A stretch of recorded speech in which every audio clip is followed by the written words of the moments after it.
Twitch. Welcome to some more live coding with your humble host, Matt Groves, here on episode 22. And this is what we're going to do today. We're going to kind of pick up where we left off last time on last Thursday. Now I've not, I've done some work between then and now. So one of the things we're going to talk about is indexing, and we, with your feedback, so thank you very much, we actually hammered out an outline for that, and since then I've filled in that outline, so you can kind of see how that works. So I'm just going to give it another run through here, and then we'll probably commit it.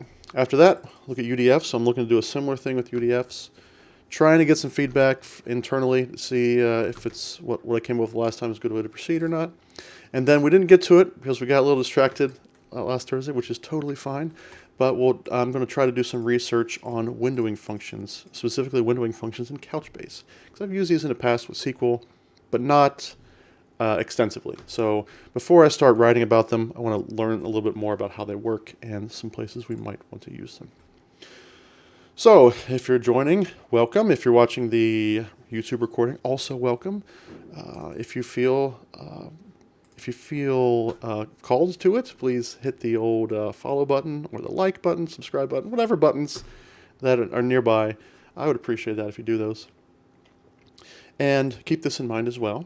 The only stupid question is the one you do not ask. So whether you're watching this on YouTube or watching it live on Twitch, ask away. Leave a comment in YouTube's there, or leave a comment in the chat room here. Oh, which reminds me, I need to get the chat bot going.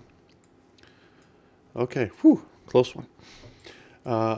So ask away. If it's related to what we're talking about, if it's not related, if it's somewhat related, if it's related to coding, I am happy to help answer your question or find someone smarter than me who can answer it in a much better way. But do not be afraid to ask a question because you think it's a stupid question, because we don't have those here. So it doesn't matter how basic it is. Ask away. If anyone gives you grief, send them to me. I'll take care of it.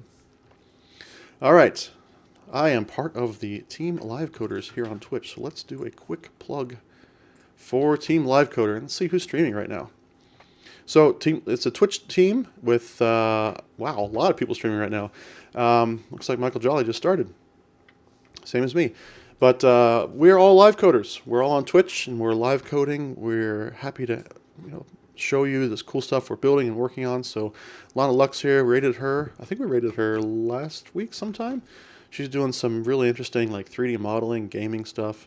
And then one of these people I saw was going live today to answer Stack Overflow questions, which is a cool idea for a stream. So a lot of choices right now. We might raid one later. Oh, CLW. Yep, I just ran into him at KCDC last week. I think it was last week, yeah. Doing some cool stuff with Twilio and other things going on. So if any of these are still around, we might send them a quick raid later on. But if you're watching this later on YouTube, for instance, come check out Twitch/team/livecoders. These are people that are all doing live coding. They're building cool stuff with technology, but they're all in different time zones, different topics. So come back to this page, and you're going to see all kinds of great people who are doing some interesting stuff with streaming on Twitch. Okay, what else? A quick plug for the Awesome Developers streaming list. This is similar to Live Coders Team, but it's a little more inclusive, I guess. It's a little like a wider net. Maybe that's the right word to use there. This is a text file, basically, of people who are live coding on streaming somewhere, doing some developer stuff. It doesn't have to be Twitch. This could be YouTube, Mixer, whatever else. I don't know, Periscope, Facebook, all those sorts of things. It has been updated in 5 days, so we're not going to do our normal search, but you can do a Control F on here to find all the different topics you're interested in. If you're doing game development, do Control F and type game. If you're doing PHP, do Control F, type PHP. And you'll see some people in here who are streaming about that sort of thing. So it's another way for you to find developers who are streaming all the different platforms. GitHub/BNB/awesome developer streams. Go ahead and check that out. Okay. And if you're on YouTube right now, you probably already found it this way. But if you're not on YouTube, I post all my recordings, and they're saved to Twitch for some period of time, but I also save them to YouTube for the long run. So go to bit.ly/GrovesTube to find all those old videos and highlight clips and everything else I do on there. It's not always streaming stuff, but usually it's live coding episodes that are on there. A little mixed in with other stuff sometimes, some humorous stuff, some family stuff, all kinds of stuff on there. So most of the time it's going to be live coding episodes, but check out bit.ly/GrovesTube and subscribe. You'll get notified of new episodes. I gotta sneeze. That's the kind of content you get with a live stream. You get live sneezing as well. Hopefully I hit the mute button correctly on that one. I feel another sneeze coming on, so it might be happening. All right, so this is something new right here. Swag giveaway. So I have got, because of the nature of my job, I've got some extra swag sitting around my office here. I don't have a ton of it, but I have some. And it's not doing me any good sitting here in a box. So I am going to give it away to you, my followers. So please follow me on Twitch. And then promise me you're going to post a selfie to Twitter with #Couchbase with the swag I send you. And then all you got to do is send me your Twitch name and your address. Twitch name so I can keep track of who I've sent swag to and who I haven't. And your address so I can send it to you, obviously, ship it to you. And I'll send you some free swag, totally free, while supplies last. So here's what I've got. I've got a bunch of stickers. So I think everybody is going to get a sticker. This one here says Developer Community Approved. So I'll send you a sticker, if nothing else. But I've also got some other stuff. So I've got these fantastic Couchbase aluminum water bottles. These are very nice. I use one myself. Do not microwave and do not hand wash only, but they're very nice. They have the Couchbase Developer Community logo on the side. So I'll send you one of these fine water bottles. I've also got a selection of t-shirts in various sizes and various designs as well. Some of them are older designs, some of them are newer designs. It's just whatever I have. I got a selection of sizes. I don't have the full amount of sizes, but if you ask me for a particular size, I'll dig through and see what I can find.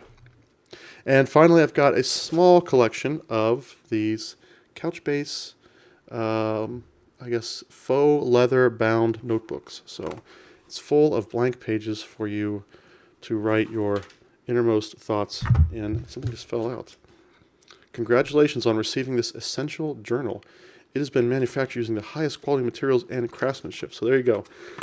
This book has been manufactured using the highest quality materials and craftsmanship. It can be yours if you so desire a notebook. And these are all while supplies last. So just give me a quick follow and promise me you'll post something on Twitter, like showing off your new shirt or your new water bottle, and use #Couchbase, of course, so I can easily see that. Send me your name and address. And the way you can do that is through Twitch, like private messages. You can do it via Twitter. So I am mgroves on Twitter. It should say, it doesn't say it on screen, does it? mgroves on Twitter. You can also email me. Let's just give you my personal email address, me@mgroves.com. me@mgroves.com. Send me your information. If you don't hear from me right away, it's probably because I'm forgetful or it got dropped in the spam box or something. I'm not ignoring you on purpose. So be persistent. I will not be upset if you contact me multiple times. Just in case you're worried I didn't get your message. So you can do that, or you can send it here on Twitch at Matthew D. Groves on Twitch. Those are all fine ways to get a hold of me. Don't post your address into a YouTube comment or the Twitch chat stream, because then everyone can see it, and you don't want that. Okay? And just some quick notes of this. So one per person, please. I have a limited supply, and just don't be greedy. But this is some pretty good swag, so I'm happy to send it to you. Please tell everyone you know. If they like t-shirts, they like Couchbase swag, they like Couchbase, send them on over here. Get them to follow. Send me a message. I'm happy to send them something. A water bottle or a t-shirt or something like that. I can't guarantee t-shirt sizes, so I don't know all what I have. I have to look through them all individually, but they have these sizes on the side here. And also, I'm not the Gap, so I can't guarantee that it's going to perfectly fit you either. I'll do my best to send you the size shirt you want. Outside the U.S. So I know I have a number of followers who are outside the U.S. and I'm happy to consider shipping outside the U.S. as long as it doesn't cost me a fortune to do. So if you're in Canada, should be no problem. If you're in Europe, yeah, we'll see. We'll see how it is. Depends on which country you are, of course. And I have to obey all the laws of my country. So some places I just can't ship to, that sort of thing. And I point this out because I'm doing this on my own. This is not something, I mean, Couchbase is paid for the swag that I have sitting around. It's just extra swag. But otherwise, I'm doing this on my own. This is not something I'm doing for Couchbase. I'm paying for all the shipping out of pocket here. So I'm doing this on my own. So just keep that in mind. This is not a Couchbase per se channel. I do use a lot of Couchbase here. That's my job, but this is all my own sort of effort here. I'm doing this out of pocket because I want my followers to get some cool stuff from me, to get some perks for being a follower, subscriber, etc. of the channel. And one of my things was I'd like you to post to Twitter, so I'm getting something out of this as well. You're tweeting about Couchbase, you're getting some buzz going about Couchbase. If you're not on Twitter, that's fine. Contact me, we'll work something out. Maybe if you have a Twitch stream, you can just show it on the Twitch stream. Or if you're on Facebook, maybe we can do something with Facebook. I'm not much of a Facebook person. Or something else. We'll figure it out. We'll work it out. Just contact me. Don't let that stop you. And Twitter accounts are free, by the way. But I understand that not everyone likes Twitter. Totally empathize with that. So if you still want some swag, you're not on Twitter, contact me anyway. We'll figure something out. Okay? So just to recap, free stuff. All you got to do is follow me on Twitch, post something to Couchbase, like a selfie, and away we go. All right, and this applies not just to people watching on Twitch Live right now, but anyone watching this channel or watching on YouTube. Feel free to do the same thing. I guess if you follow me on Twitch or subscribe to me on YouTube, whichever one you prefer, happy to do that. But yeah, tell everyone you know I've got some swag. It's not doing me any good sitting here. I don't have a ton, but I have some, so I like to give it out to somebody who's going to use it. Okay, I will repeat that message again in the next episode. TwitchBot is running right now. Yep, Matt's TwitchBot. You can see right there. It's collecting all the chat messages that go into the Twitch chat, storing them in a Couchbase bucket. Don't really do anything with them right now other than just store them. From time to time, I'll query to see who the chattiest is. There's no prizes or anything for that right now. There's no prizes for being extra verbose. I'm just tracking data. Maybe we'll do something with it in the future. We're in sort of data collection mode right now. But the TwitchBot is running. All right, let's get down to the meat of today's stream. So, as I said on Thursday, I'm working on some Couchbase Server 6.5, and I should be specific. This is beta content. We're going to be releasing Couchbase Server 6.5 beta soon. I don't have an exact date yet, but it'll be soon. And what beta means is that it's just kind of a preview for developers to check out, for companies to check out, look at the new features coming in 6.5, give us some feedback on them, try it out, maybe get some of the kinks worked out before we do a full 6.5 release. So I'm going to get some content out. It's going, hopefully it'll apply to Couchbase 6.5, but to start with, we just have the beta release coming up. So what we did last week was we were looking at some indexing, index advisor stuff, and we did an outline for that, and that's what we're going to start with reviewing today. Check in on that tutorial. You get a little peek at my tutorial writing process. We'll look at some C# code that I wrote and refactored to help make this tutorial possible. So we're going to get onto some C#, ASP.NET a little bit, but mostly C# and JSON and Couchbase stuff. User-defined functions. So we're going to, after this indexing tutorial, if we have time, hopefully, we'll get to some UDF stuff. So I had a thought about updating our session profile tutorial to take advantage of the new user-defined functions that's coming to Couchbase Server 6.5. So kind of like a store procedure a little bit, or a UDF in SQL Server, kind of like that, but for distributed NoSQL database. So there are some differences there. And then finally, we didn't get to this last Thursday because of distraction, but which is not a bad thing, by the way. It was good distraction. Window functions. So I've used these a little bit in the past with like SQL Server and MySQL and whatnot. but not heavily. So I'm not really like fluent in writing window functions. So I want to do a little bit of research on that, see how they work, and then how I could apply what I've learned there to updating some of our tutorials to better take advantage of those window functions, or at least show off the window functions in some way. So that's where we're at right now. So let's get going. I am using I always use Visual Studio Code to write blog posts, tutorials, any sort of content, and I use AsciiDoc. A, because I really like AsciiDoc, and that's what I use for writing my blog posts. I don't have to, but I do. And B, our documentation site is built with AsciiDoc. So in that case, I do have to use AsciiDoc, but that's totally fine by me because I was using AsciiDoc even before we started using it for our doc site. So I'm super comfortable with AsciiDoc. If you've not heard of AsciiDoc before, it's kind of like a pumped up version of Markdown. That's how I think of it. And it was kind of designed for writing books and documentation, as opposed to Markdown, which is kind of built for writing like shorter snippets of content for the web without having to actually write full HTML. So I like AsciiDoc. That's what I'm trying to say. All right. So let me know if this font's too small for the screen here, but these 5 points here, these 4 points here, is kind of what the outline that we established on Thursday was. So we start out with part 0. This is kind of an optional part. And maybe I should put this in here.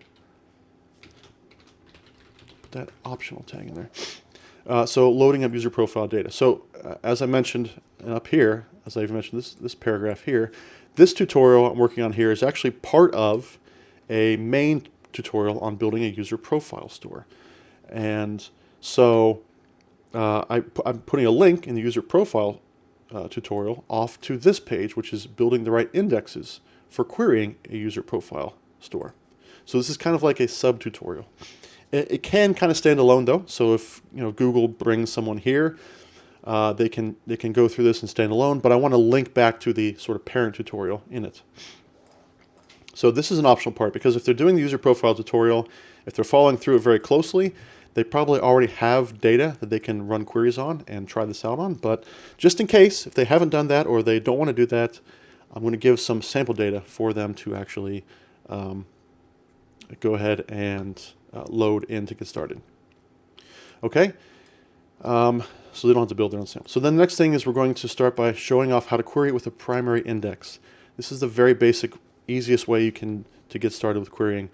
However, primary index usually, almost always, 99 times out of 100, not here 99 times out of 1,000 in fact, is going to be slow and ill-advised for production. So we'll start there because it's easy. Then we'll go into Query Advisor. And this is where the new Couchbase 6.5 stuff comes into play. You're going to write a query against that data. The primary index is going to be really slow. So the Query Advisor is going to tell you how to build an index to get better performance out of that query. And this is not new to the database world. The SQL Server Management Studio has this feature for a while. And I'm super glad that Couchbase is also getting it. And then we'll look at improved performance. So we'll compare after the before and then after creating the index based on Query Advisor, and we'll see the difference in performance there. And then a quick summary, and then link back to the main tutorial. That's what we're doing. Okay. All right, so first we load user profile. So this is just kind of a sample of a user profile document. You can see it's a relatively straightforward but somewhat complex because we've got some arrays in here of preferences and things of a user profile. So it contains a lot of stuff that is common to user profiles, language preferences, maybe you want to get address or telephone, stuff that you want to get from a user on like every page sort of thing. It's even got credentials in here that you may not want credentials in a user profile, but just in case. Okay, and then what I've got is, okay, that's an example of one. Now, here's a way you can import a whole bunch into Couchbase. So I don't have a link to that yet, but I do have, if you look over here, somewhere, .NET, yeah, I do have it. So I wrote a little program. Let me show you this program here. Very little program. To create 25,000 in this case user profiles and dump them into a JSON object that can be imported into Couchbase directly. So all this is going to do is just loop through 25,000 times, and here's the sort of crux of it. It's going to create a fake user and then convert it to JSON and then write that JSON to a text file. This fake user create is something I already wrote for the user profile store or user profile tutorial. So I'm just reusing that code from before. You can see here's the root of it here. It just creates a bunch of stuff using faker, which you can optionally override. But then it calls off these little helper methods like create fake addresses, create fake preferences, and so on, which will create a random number of those things. So it's a relatively realistic distribution of data amongst these profiles and all the different things you can do, things you can store in there. So that's already been written. So the only thing I really had to do was I refactored this project. And this is one of the things I need to do today. Is it was previously just one project, user profile example, but I wrote the sample generator project, and so then I pulled some things out of user profile example into user profile example models, because I didn't want this console program to be dependent on a web project. So I pulled some stuff that they have in common into this C# library class. So for instance, we'll look at user here, and here's the fake user I was talking about. Okay. Now, one of the things AsciiDoc does that I like a lot is the includes here. So here's an example right here. Is that there's a fly in my office? Is that I can give it a specific C# file and even a tag and say, okay, for that code that's tagged that way, pull it out and export that. Basically, give me a copy of that inside the AsciiDoc file. So I don't have to be copying and pasting source code every single time. So for the instances here is getting this user repository. It's in this tag query, which I can tag it in the code. You can see this was user repository, right? So you can see I've got a tag query starting here and ending here. So between those two comments, it's going to pull in the code, and when I generate the AsciiDoc, the output from the AsciiDoc, it's going to pull that code in. So if I make any changes to this code, AsciiDoc's automatically going to pull those in, which is super nice. But one of the downsides here is that I refactored this project. I moved some files out of user profile example into user profile examples models, which means anything that was looking at a specific path in existing documents is going to now be broken. So I need to go back to the parent tutorial and look for those and fix them. It should not be a big deal. It should just be a change of path, and we should be able to find those pretty easily. So I have to go back and do that.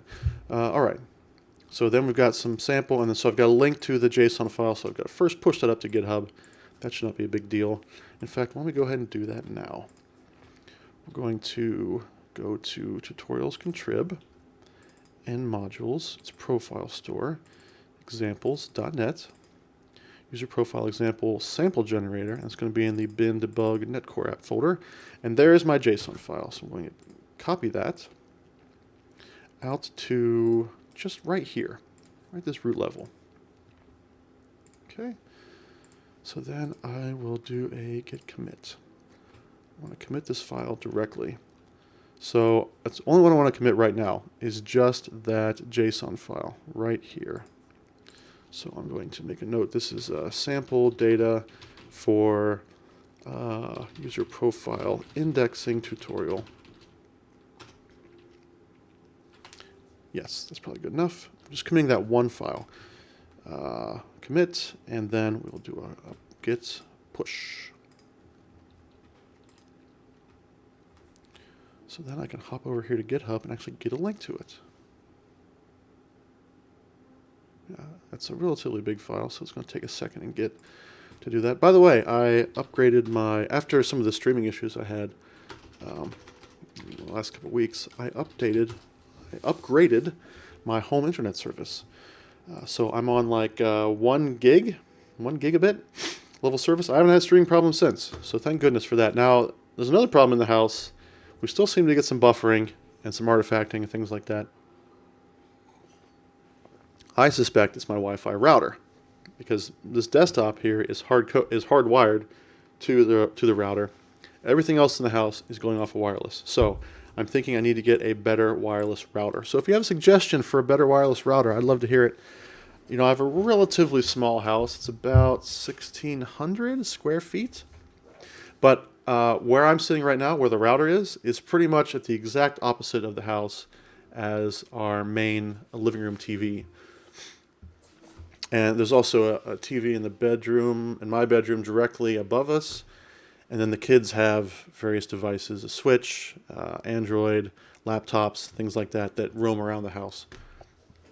So if you have suggestions for a router, I'd love to hear them. Drop them into the chat there. All right, anyway, so here's the GitHub link, profile store.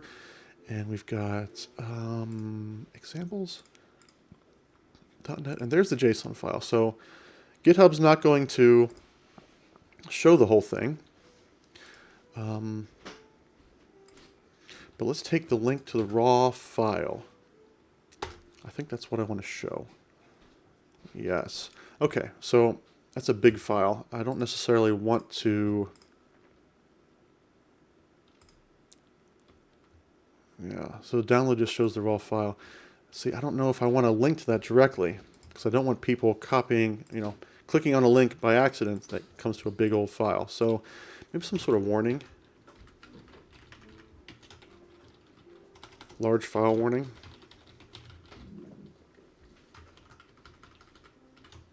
Large JSON file. So if I do this, I can't do a right click from here, from the preview. So anyway, that's my instruction, is go there and find this JSON file.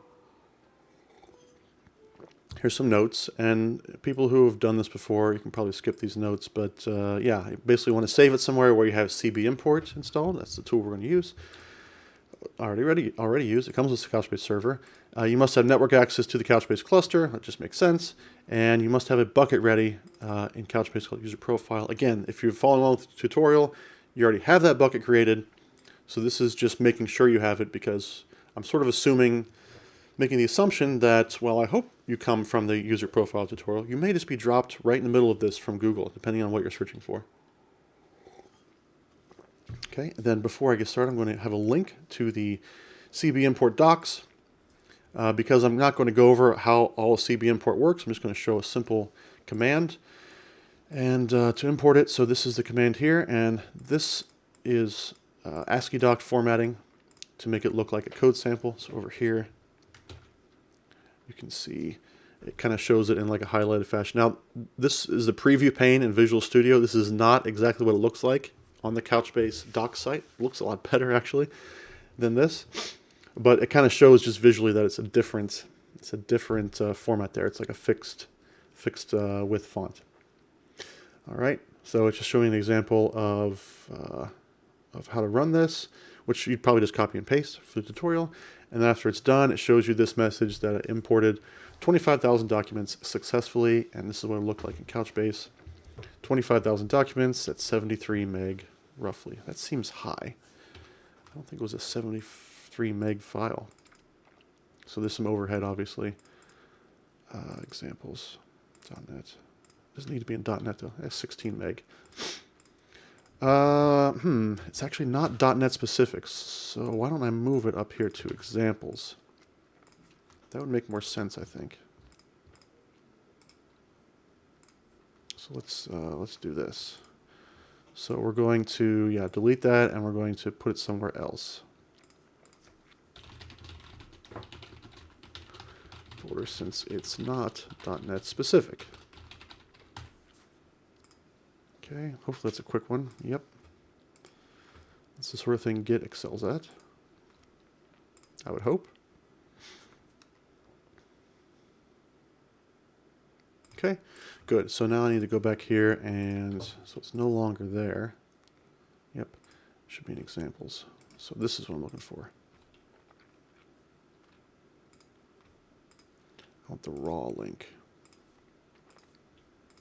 Okay. So we'll change this link here. Okay, good.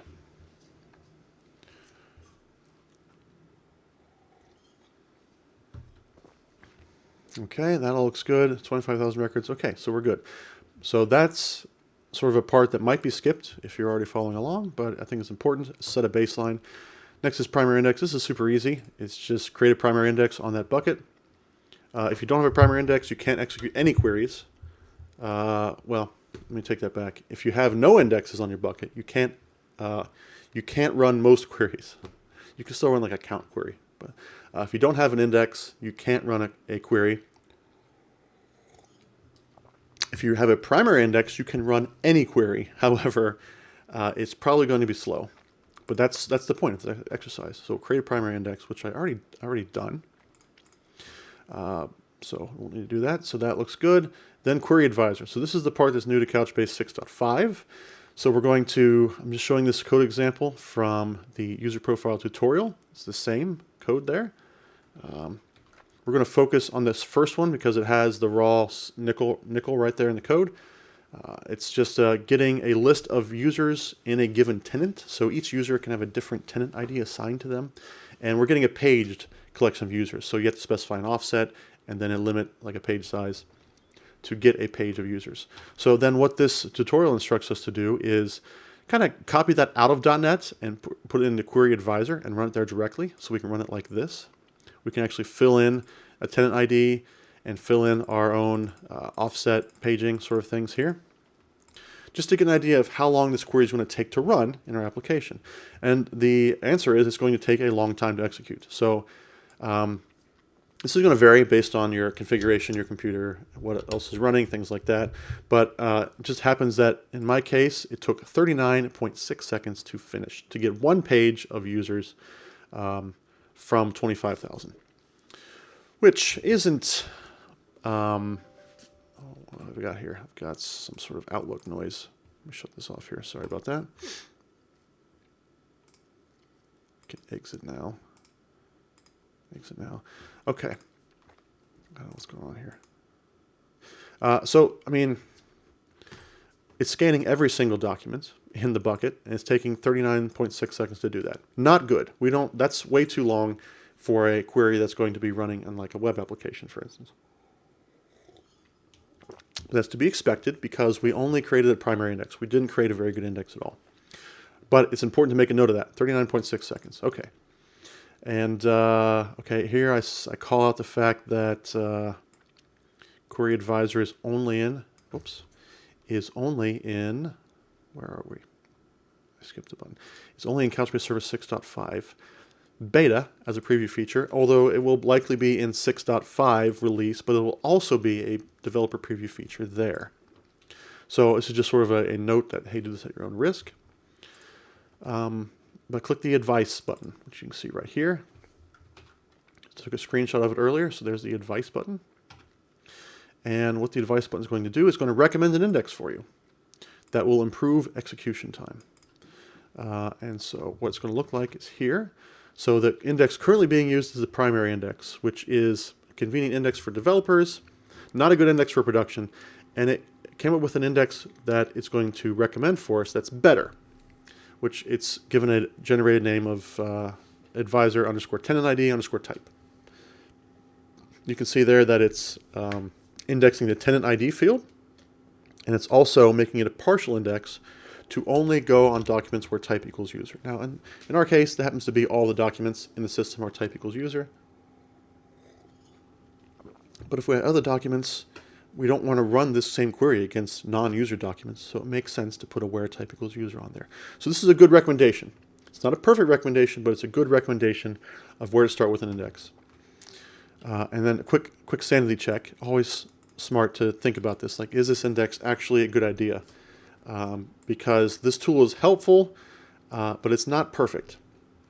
And it can't read your mind about what kind of indexing you want to happen. So it's going to do its best to come up with an optimized, a more optimized index. So it's always good to look at what's actually being generated and seeing if that makes sense for our query. All right. So then, if I just made a suggestion, there's actually a button there. You can notice this one right here, Create and Build Index button. So not only can it recommend indexes, but it gives you a button to say, hey, do you want to go ahead and do this one? So yeah, let's go ahead and add that index. And now let's see what the difference is in performance. So the index may take some time to run. We're talking 25,000 documents, and it's so that takes some time to index completely.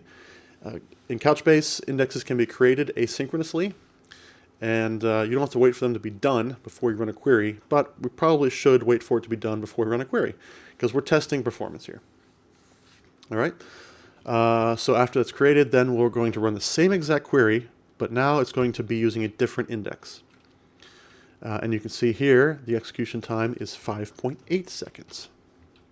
So compared to the 39.6 seconds, that is a 700% improvement. And I think 700%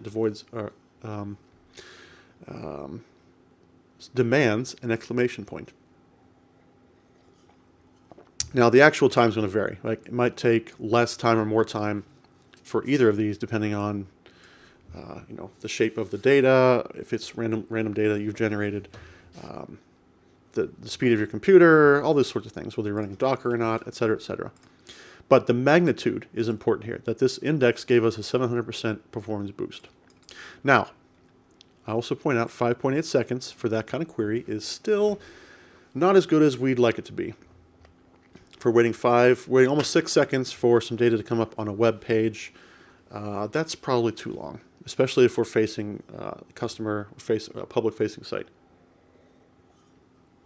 So this is always important to point out, is that even if you have tools like this, Index Advisor, that help get you there, they aren't necessarily the end-all and be-all of performance improvements.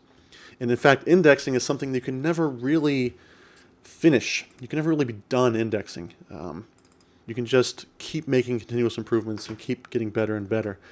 So for what I make one recommendation here, I'm not going to go into it, but I sort of give the reader a place to go to look into this more. And there's something called a covering index, which in Couchbase means that the index, whenever you create an index, it saves that information about the fields you're indexing to an index service. And so if your query is only trying to project those fields that are already indexed, there's no reason for it to go and actually fetch the data. So we can skip that step and just get the data we need from the index. That's called a covering index, and that's going to save a huge amount of time if you want to do that. Now in this case, we've got ID, username. Let's do this one. We've got ID, username, tenant ID, first name, and last name. Those are all being stored in, if we're doing covering index, those would all be stored in the index. This index could get very large. So we may want to consider, do we need all these fields on every single page? So maybe a covering index, maybe we can adjust our query, adjust our covering index, and so on. So there's lots of different options. And as always, the answer is always, it depends. All right? If you want to, if you don't know the answer to something, just say it depends. But no, it definitely does depend on a lot of different factors here. Performance can depend on, there's all kinds of trade-offs you can make to make your query faster, but you have to consider those trade-offs. That's not something that the database can automatically do for you, no matter how hard we try. Maybe even if we had some machine learning to figure out indexes and stuff like that, it still wouldn't be, it still wouldn't be perfect. We don't have machine learning indexes yet, but we could. We probably will in the future. I think there are some databases that are exploring that. That is to say, just another way of saying, use your brain, keep working on those indexes, try to get them better.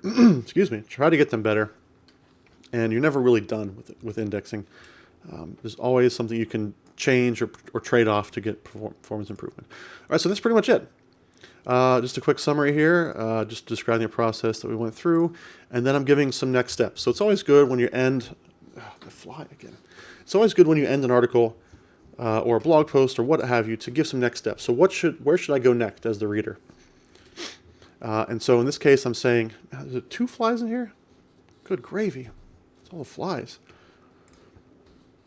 So I'm giving them a link to indexing documentation, because there are a lot of different indexes you can create in Couchbase. Functional indexes, I mentioned, covering indexes.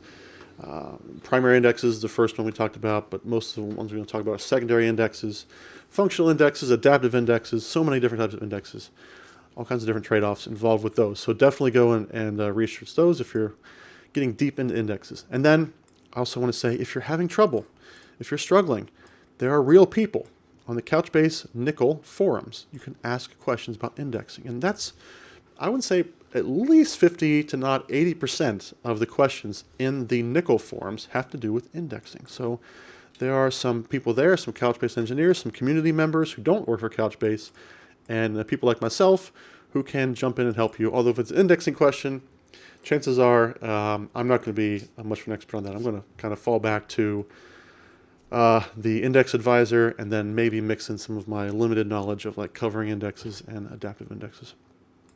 And then the last step, of course, is return back to the parent user profile tutorial. If they've landed here from Google, well, it's like, okay, well, I guess this is part of a larger tutorial. Let's go back and either the .NET version or the Java version. So that's it. I think this is good to go.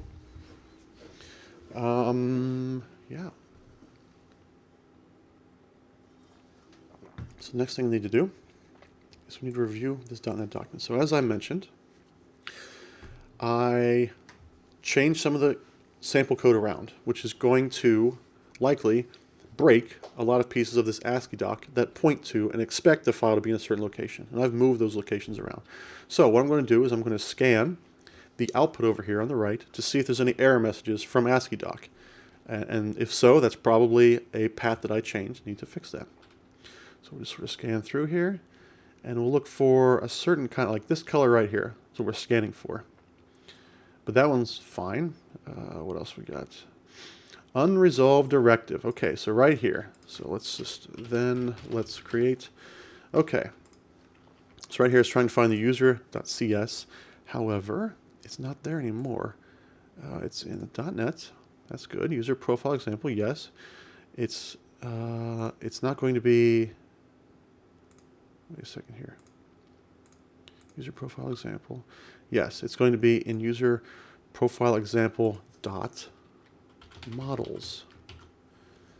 And slash, it's not going to be in models anymore. It's just going to be in user.cs. There we go. So now it shows up. We're in good shape. Next.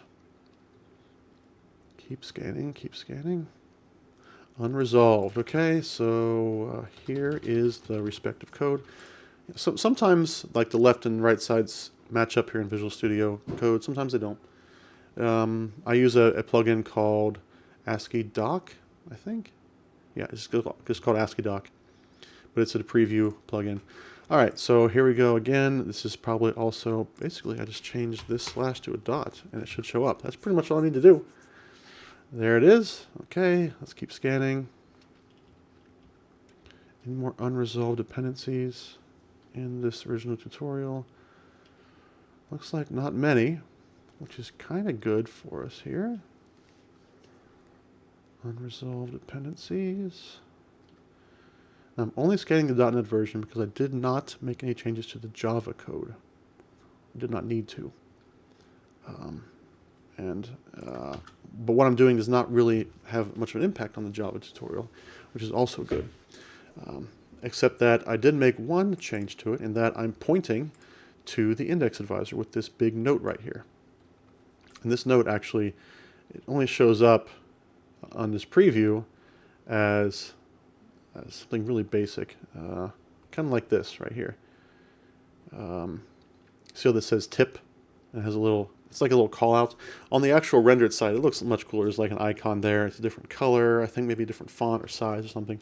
So it really kind of highlights that tip and makes it stand out. Much like you'd write in a book. You'd want a little call out, or, well, they don't call them call outs. What do they call them in books? It's been so long. It's like a little attention box to draw attention to a specific thing that if you're just scanning, you might want to skip. But if you're really into it, then you're going to want to read those little tips. Okay. So there we go. I think we're all set. I'm just going to do a quick git. I'm going into commit mode, but I want to look at a diff. So, yep, I added 2 different projects to the solution, so that checks out. Values controller. So I did make a name change. It was called fake user event, which I thought was badly named, so I called it user event generator as a static class. Not a big deal. I deleted these because I moved them. User profile example. Yeah, I made a reference to models core. That's all good. I made a few changes to this, so you can see there. Let's just do a quick text search. Looks like nope, didn't miss one there. Looks like I might have missed one there. Couchbase has a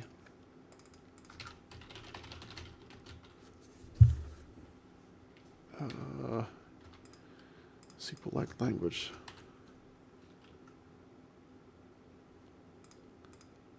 Okay, no, that's actually not, okay. I kept the user repository there, so that's no big deal. Indexes nickel, I kept that in the same place. Yep, that's good. This is my little call out to the sub-tutorial. Okay, that's good. And those are all fine. It's all user repository stuff, which I didn't move. Same here, didn't move indexes, so that looks good. Oops. The Java, I made a different kind of call out with Java because I think that the Spring Boot does some sort of index creation. I'm not 100% sure, but I still wanted to make a link to the indexing tutorial because even a Spring Boot creates indexes. As I mentioned, it's not always going to create the perfect or ideal index. So it's still good to have a call out to that tutorial from the Java. That's the only change I made to the Java tutorial though. Okay, added some screenshots, images. I added some codes, moved some code. And this is the actual tutorial that I'm checking in. Okay. Now, the next thing I want to do is I don't want to just push this directly to the repo, because if I do that, it's going to show up in production tomorrow. So what I'm going to do instead is I made a fork of this. It's my own GitHub account. And what I want to do, and hopefully this will work, is I'm going to rename this one to upstream. Okay, no, I don't need to do that. And I'm just going to call this one GitHub. And that's the M Groves one.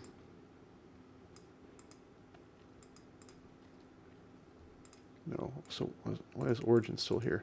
Okay, so what I want to do is I want to switch, hopefully this works, switch over to,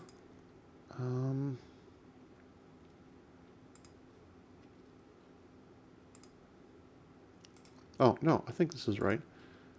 Yeah, I want to push this, but I want to push it into upstream. No, not upstream, to GitHub.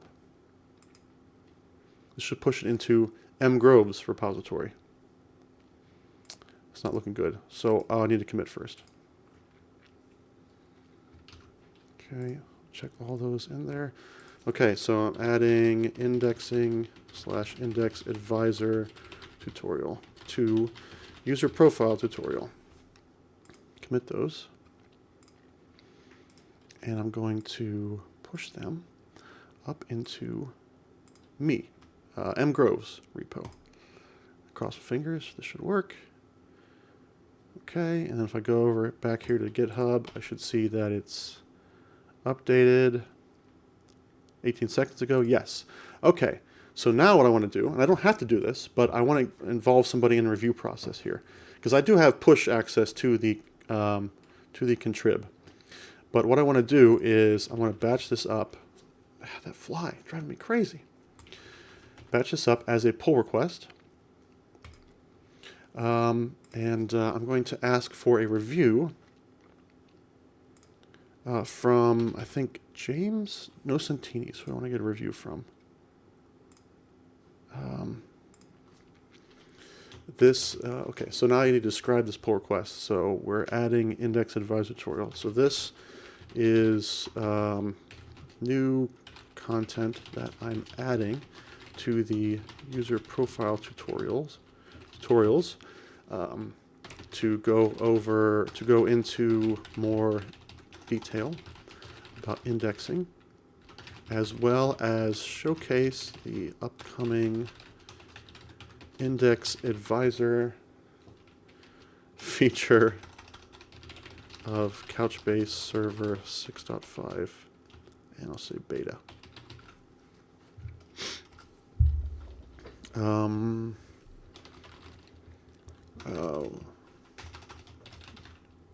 We don't need to wait until the 6.5 beta release to add this to the add this to the tutorial, but I would like your feedback on this content first, please. Jamilts. Why does he go by Jamilts? It's James Nocentini. Anyway, Jamilts, or James Nocentini, is one of our top-notch people on the docs team, and I've worked with him on similar stuff before. Now, this is a tutorials contrib. This is not like officially part of the. It kind of is, but it's separate repo than the Couchbase Docs repo. But the Couchbase Docs site is able to pull in from other repos, and so I've created a tutorials repo here called Tutorials Contrib that myself and others in the DA team can commit files to, so that we can add tutorials to the GitHub Docs site. So if you go, I think I've shown this to you before. If you go to docs.couchbase.com, under developers, you click on tutorials, and you get this list of little cards here. And these all are the tutorials that mostly DA and Docs and product management has added, I think. But hypothetically, they could have community contributions as well, or contributions from anyone on the team who wants to write it, anyone on the company who wants to write a tutorial, as well as people who are outside the company that want to write a tutorial. But anyway, it's still kind of in early stages. As you can see, I've got, I've covered this before, but where is it? Let's do a search here. Profile. This is the one I'm updating. I'm not going to update this card because the tutorial I'm adding is just going to be part of this tutorial. It's not going to be its own separate tutorial, which I might want to add that as a note as well. This is not a standalone tutorial. So I'm not adding a separate tutorial card for it. But I'm open to that if you think it would be a good idea. All right. So this is new content I'm adding to the user profile tutorials, yes, to go into more detail about indexing, as well as showcase the upcoming Index Advisor feature, Couchbase Server 6.5 beta. We don't need to wait until the 6.5 beta release to add this to the tutorial, or to, I guess, push this, to merge this PR. How's that? But I would like your feedback on this content first, please. James Nocentini, who I think is in UK time, so it's probably too late for him to review this today. So I wouldn't expect him to get back to me until very earliest tomorrow. But yeah, this is not a standalone tutorial, so I'm not adding a separate tutorial card for it. But I'm open to that. I think this would be a good idea. I'm actually not opposed to it, but it's kind of designed to be part of the user profile. So if you wanted to add another card here, I'd be fine with that, but it's not my intention. Okay, so create pull request, and there we go. So there we go. I'm asking for his review on it. What does this say? Awaiting requested review from Jamil. So that's yellow. I assume he has access to do reviews in this repo, but if not, I'm sure he can comment. He's commented on this one before, so it shouldn't be a big deal. Okay, so now I'm going to take this and I'm going to go over to an internal Trello board, which I'm not going to show you, and just post a link there. Move this card over to the review column. Let's see, Index Advisor. Yep, okay. I've created a tutorial. I'll call it a mini tutorial. And have asked for a review from James Nocentini. Let's say James N, because I don't know how to spell it. Probably right there if I just hover over it. Nocentini. Yep. Okay, so I've done that, and then I'm also going to post this into Slack. So we have a Slack channel. It's still internal, but one of the things we're trying to do more of is highlight community content stuff. So I'm going to just highlight this in the chat room, and part of this is so that my boss can kind of see what we're up to and help promote it internally as well as externally, and just keep a running record of what's going on. But finished a draft of index advisor content for 6.5, awaiting review from James Nocentini. There we go. Okay, he's not in this channel, but I'll invite him. Why not? He can always leave if he wants to. That's something I don't really like about Slack, is that I invited him to it and it just adds him automatically. Which is seems a little rude, but anyway. All right, so there we go. Day in the life of the DA. So that's kind of where I'm going to take a break right now. Actually going to take a break and maybe get some more coffee or something. Although I've had a lot of coffee today. Maybe I'll switch to water. So this is done. Got that indexing tutorial stuff going. Next up, let's look at user-defined functions. See what we can't figure out there. Maybe do a little playing around. I've got some notes from last time. We can look at that and go on to that. But I think what I'm going to do right now is I'm going to switch over to the taking a break screen. I will be back in just a few minutes, and let's see what kind of music we can work with here. We've got a little Final Fantasy remix. All right, be right back.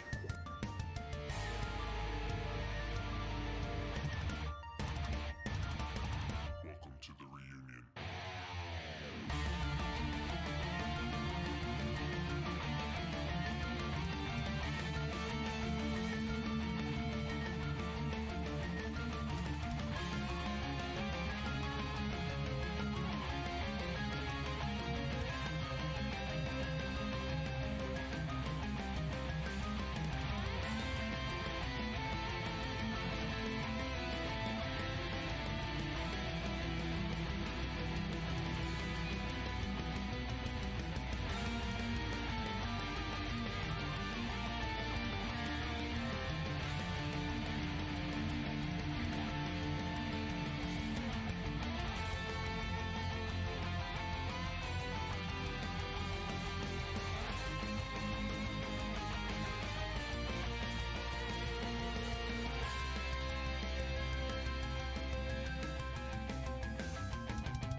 Hey there, welcome back everybody.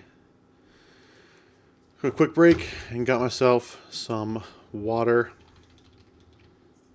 in my favorite cup I got from the Disney cruise recently. I know we did some cruise talk on this stream a while back, but we plan a Disney cruise here in another year and a half maybe, but kind of jonesing for a cruise. So we're actually looking at some cheaper cruise lines like Carnival,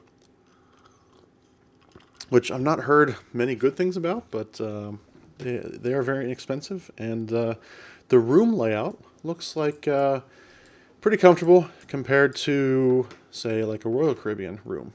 And when I say comfortable, I mean like for a family of four. If it's just my wife and I, it would be a whole different story. We could probably get by with a whole different room. But the Carnival cruise seems to be relatively friendly towards the family. Jeez. Unlike the Royal, and the other ones, of course, might have better rooms, but they're definitely in the Disney price range. So that's what we're kind of thinking about doing. We'll see. I'm just kind of jonesing for a cruise. I don't know. All right, so let's get back to our list here. That fly is driving me crazy. Okay, user-defined functions. Okay, so I have some notes on this. Somewhere over here in my, yes, okay. So what I need to do, let me just copy and paste these over here so I can talk through them a little bit. Those are notes from last time. Okay. So I need to come up with a scenario where user-defined function would be beneficial, which is not hard to do if I'm just going to write a blog post out of nowhere for it. But what I kind of want to do is enhance existing content with user-defined scenarios, user-defined function scenarios, which will save me a little time in terms of coming up with, going through all the overhead of a new post or new tutorial, and it'll also just enhance existing content that we have. So I kind of want to show before and after with UDF. All right. I want to show a .NET program that's using Nickel directly versus a .NET program that's calling UDF. That might be overkill if we're showing before and after with UDF and before and after with a .NET program. Maybe one or the other. So let's just mark this as maybe overkill. Of all the places for you to fly in my whole house, you choose right here. Come on. All right, explore. Okay, so exploring session data requires base64 decode. So why not write a UDF that does the BAST 64 decode? So instead of using that every time, I can just query a shopping cart UDF. So I think that's probably a pretty good place to start. But it's not a very complicated UDF. This is true. It's very simple. It's basically just a wrapper for base64 decode. It doesn't show off any parameters. I don't know if we have parameters. I know that they're working on documentation for UDFs. We don't have anything I can really look at right now. And it doesn't have multiple statements inside, which these are some questions that I had. I don't know about multiple statements. There's no insert, update, delete. So I think it's probably still a good place to start. And I haven't got any real feedback otherwise about it. So let's go ahead and start it off. So let's look at, let's see, bring up my tutorial screen again here. I have docs.couchbase.com, okay. And tutorials, and this was a session. Yes, ASP.NET Core session, which I recently had to change actually. I put a little notice in here. Right here. So this is how the if I put a note into ASCII doc, this is how it shows up on the Couchbase doc site. It looks much nicer. It has this little pencil icon over there. And I put a little notice in here that this tutorial uses this Couchbase extensions session package, which is open source and pretty darn cool and does a lot of work for you. But it's not something that like Couchbase Enterprise Support officially supports. So, I mean, you're a little bit on your own with that, or you're at the mercy of like open source support for that. I still think it's worth it because otherwise you end up writing your own session provider. that's a lot of work to do. And it fits nicely in ASP.NET. Now, with other languages, I think there's something for Spring out there for Java, and with other languages, you may have to write your own or use some other open source thing. So this isn't really .NET specific, but it's just something I wanted to call out here. We needed to call out that it's not officially enterprise supported. Anyway, on with the show here. So down to the bottom, basically, I wanted to do the querying part. So this is the coolest thing, I think. One of the coolest things about using Couchbase as a session store is that, yes, it's memory first, so it's fast, and it scales very well. So if you have a web farm, it can handle all the different sessions from people who are logged in very quickly. But I mean, there's other tools out there that you can do similar sorts of things. But one of the cool things about Couchbase is that session stored data is in Couchbase. I can query it with SQL, which is a very cool thing. Like if it's stored in like Redis or something, querying it in SQL, I don't think Redis supports SQL out of the box, and you'd have to somehow get it from Redis into a SQL server to do that. So it's an extra step. But Couchbase, you can query it directly right there. So there's a really simple example of it here to get the most common items that have been added to shopping carts. So a shopping cart would be a great use of a session store, for instance. But the thing that you have to deal with, to work around here, is that when ASP.NET stores data in session, it stores it in base 64 format, which is not a huge deal because Couchbase has a base 64 decode method that you can use in SQL to decode that. But it is kind of a pain to do it every single time. And that's one example here. I thought there was another example. Yeah, up here. You can see I'm doing it in 2 places, here, or 3 places, here, here, and here. So it's a lot of different places. That's kind of a pain. So it'd be better if we could just sort of wrap this base 64 in a user-defined function, basically. So instead of all these base 64s, we can just select from a user-defined function. We don't have to worry about the base 64 stuff at all. So let's go to, first let's go back to here, my local Couchbase cluster. And I'm going to get rid of the user profile bucket. So I'm done with that tutorial for now. We'll get rid of the bucket so we can make room for another one. And I'll bring up I wrote this myself earlier, so I should be able to figure this out. It's the user profile or user session storage example in ASP.NET right here.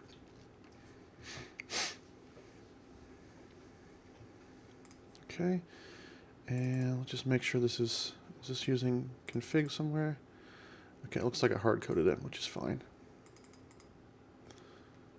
Yes, so localhost administrator password. So I need a bucket called a session store. No problem. A bucket here, just give it minimum. We don't need to go crazy with it. Called session store. Oops. And it could be a,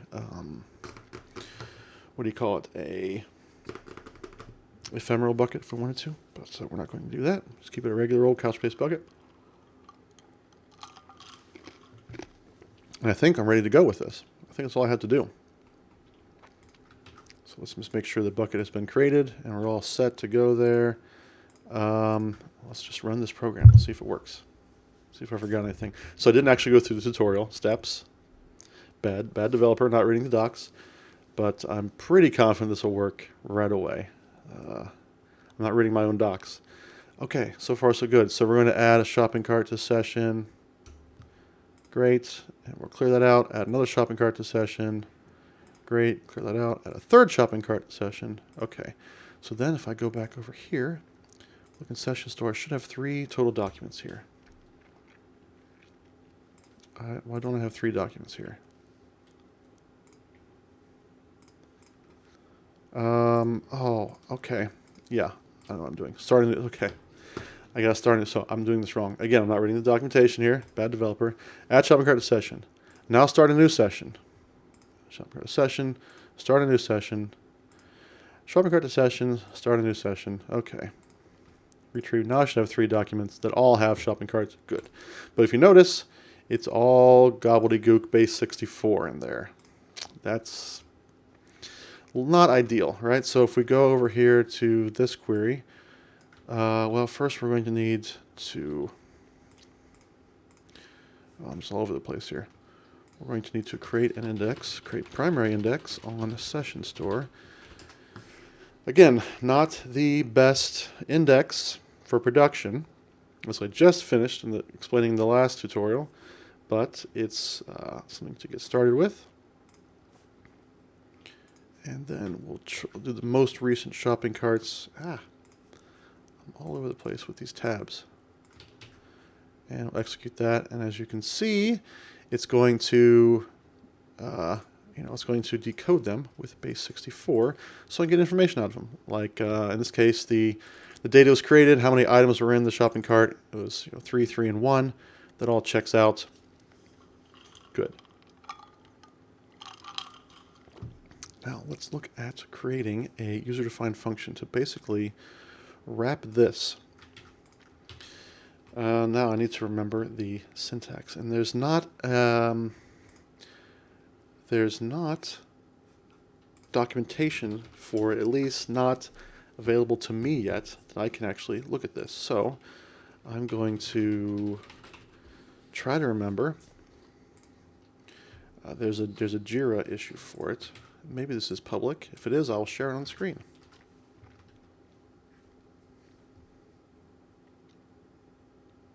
Okay, it is. Great. So if you look, and Couchbase is an open source project, so much of the work that we're doing is available publicly through our Jira at issues.couchbase.com. To view it, most of these issues that are public you don't need to create an account, but if you want to create an account, if you want to create your own tickets, for instance, submit your own ideas and tickets, you can do so by going to issues.couchbase.com and signing up for an account. Right now it's a manual process, but for viewing this, we don't need any sort of access. We can just go right here to MB31418, and it's part of an epic, which you can't see all the details of it yet, but an epic is, if you're not familiar with the term, if you have a ticket, some task needs to be completed. An epic contains a set of tasks that are all related to each other.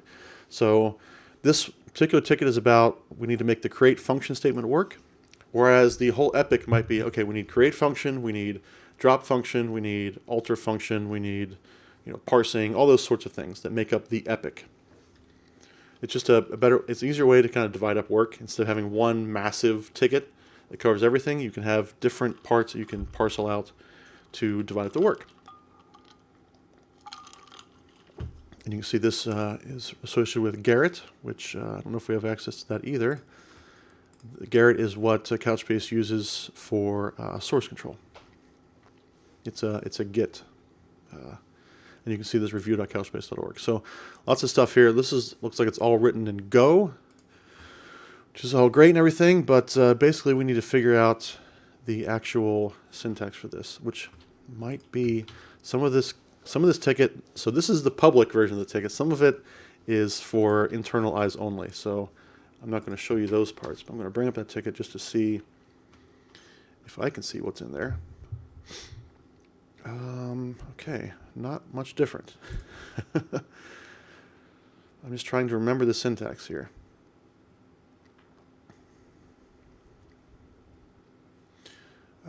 Invoke, so add US support. Okay. So I don't know. Maybe maybe I didn't find it here in issues. Maybe I found it somewhere else.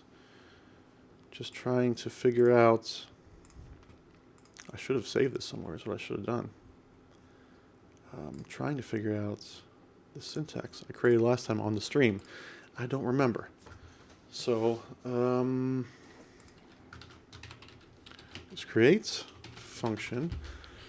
Man, where did I put all this? Oh, did I put it right here? Yeah, here it is. I did take notes from last time. All right, good job, me. So here's how to create a function. Create function. And we'll call it shopping carts. Shopping carts? Shopping carts, why not? And I don't know what this stuff means yet, but language inline as. And if we go back to this here, we can see that it's base 64 decode of the shopping cart. And so we can select that from session store S. Now, if I wanted to, I could also put a where statement in here. So let's just, this is how I did it in SQL Server days. We'll comment out the actual create part of it, just so we can see what the results look like. Kind of develop it as we go. Okay. So that's what it looks like. I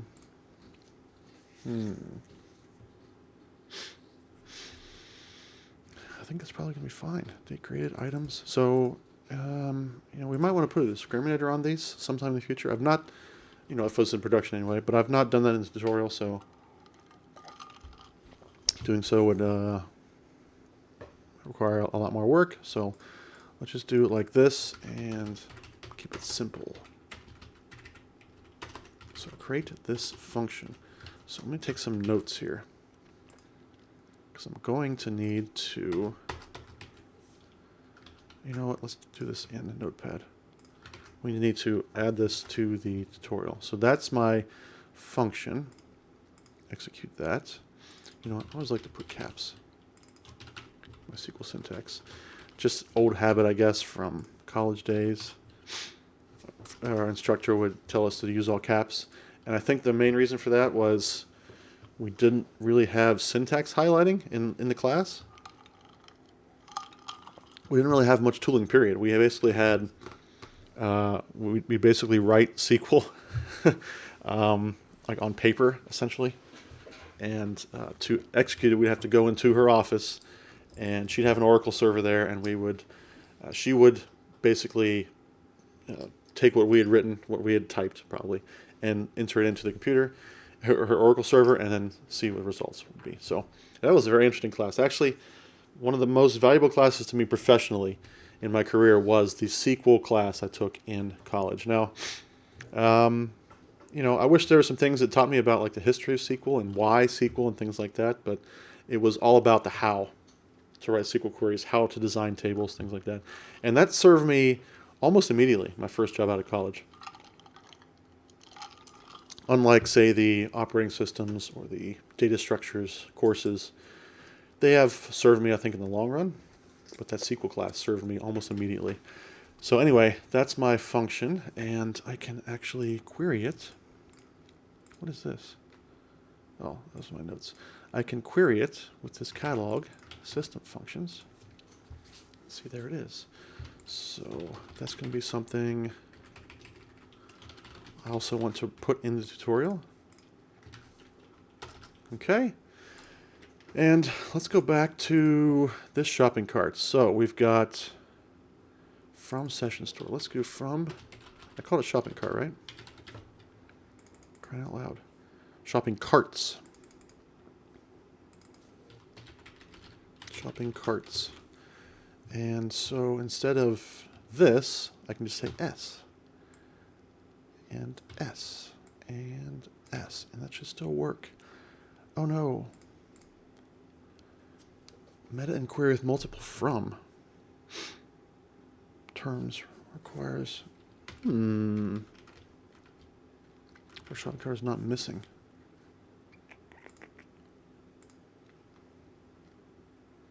So I did put S in here?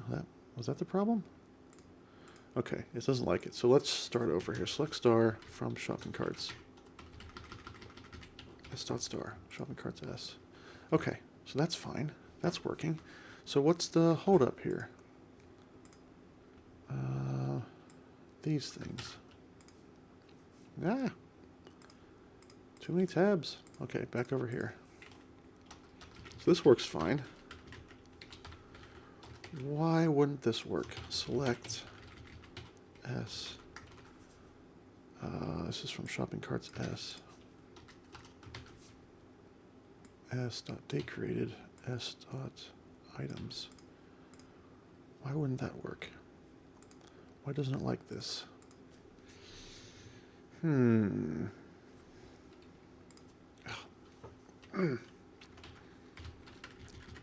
It's a unwanted pair programmer today. This fly around my office.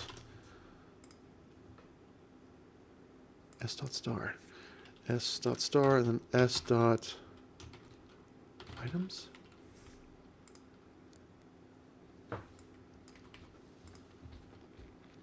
Okay, interesting. Ambiguous reference. Yeah. See, I can't tell if this is a bug or what I'm doing wrong here. It's like an unnamed generates this name here.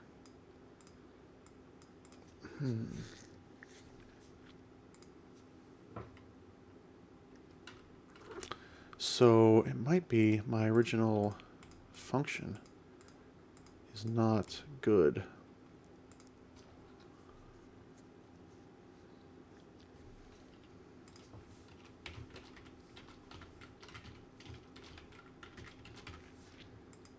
Nope, whoops.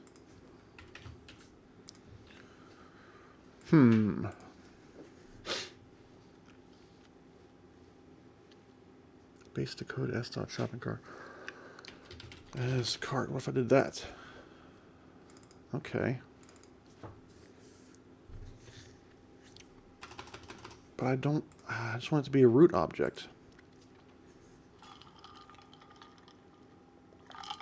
See, it's kind of a two layers here. There's like an object that contains one thing called $1. It's not really what I want.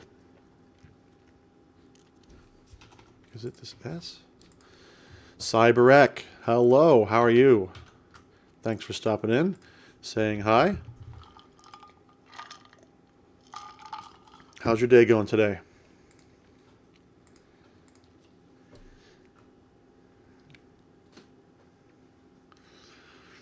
Okay, so I want this to be returned. I don't want the $1 in there. Just noise.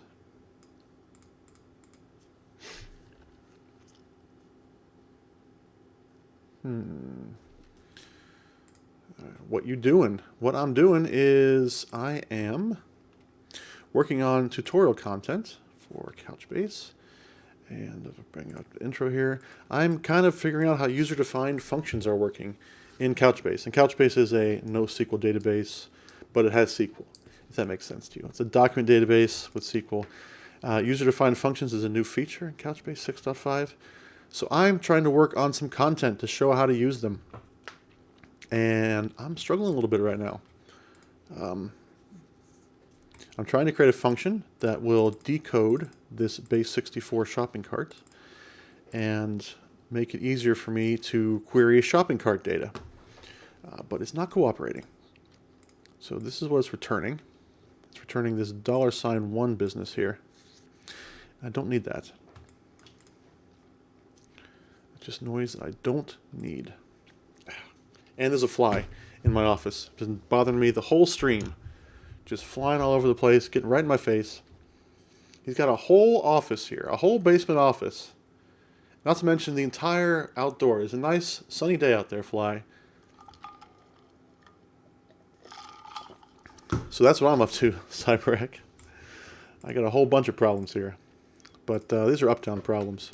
What are you working on these days, Cyberek? What makes you want to stop into the live coding live stream here on Twitch?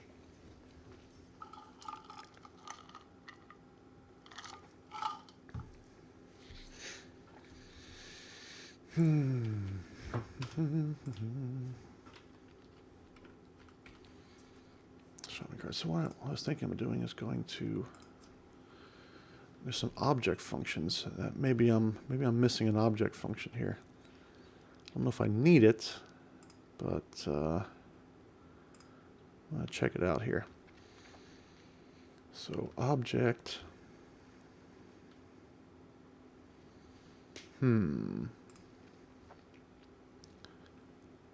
Object unwrap? No, it's not one, I don't think. Object inner value?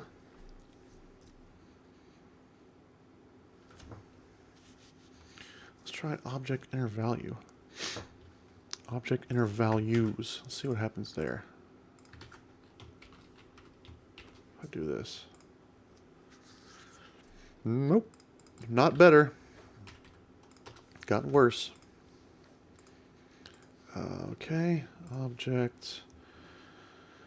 Object inner pairs. Object put. No, that's not what I want. Object unwrap. Object unwrap. No, I don't think so. Object values. Object outer values. Let's try it.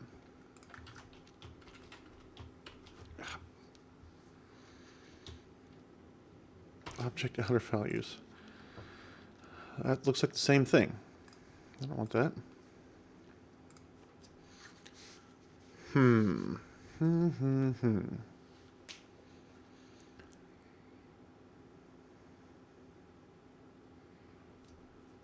Object.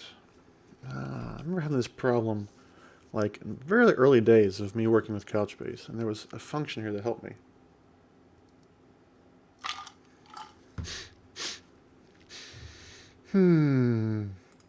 Let's go through all of them, I guess. Object add, object concat, object inner pairs. No. Object inner values. No. Object length. No. Object names. No. Object pairs. Object put. Object rename. Object remove. No. Replace. Object unwrap.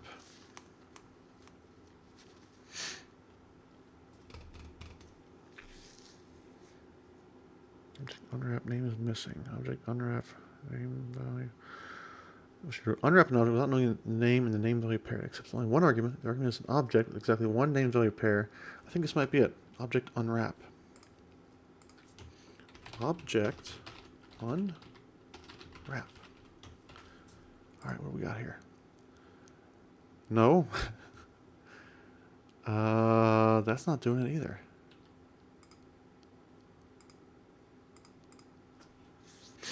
But there's only one object in there.